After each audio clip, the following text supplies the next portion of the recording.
गुढीपाडव्यासाठी लागणारी साखरेची काठी घरीच बनवूया। आप्पे पॅन घेतलेला आहे, त्याला थोडंसं तूप लावून घेतले। एका वाटीमध्ये थोड्या पाण्यामध्ये दोरा भिजत घातलेला आहे, तो यामध्ये घालून घ्यायचा आहे। ही तयारी आधीच करून ठेवायची, त्यानंतर आपण पाक बनवायला घेऊया।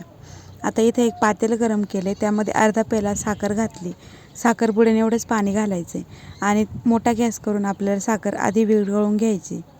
साखर चांगली विरघळत आली, आता साखरेतली घाण काढून टाकायची। त्यासाठी यामध्ये 1 चमचा दूध टाकले।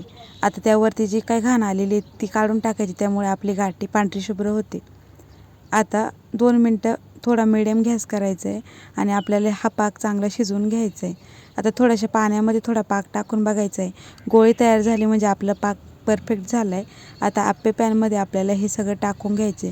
साधारणतः पोहे खायच्या चमच्याने 2 चमचे घालायचे। संपूर्ण सुकल्यावर गाठी काढून घ्यायचे। ह्या पद्धतीने तुम्ही सुद्धा एकदा करून बघा आणि चॅनल सबस्क्राईब करा।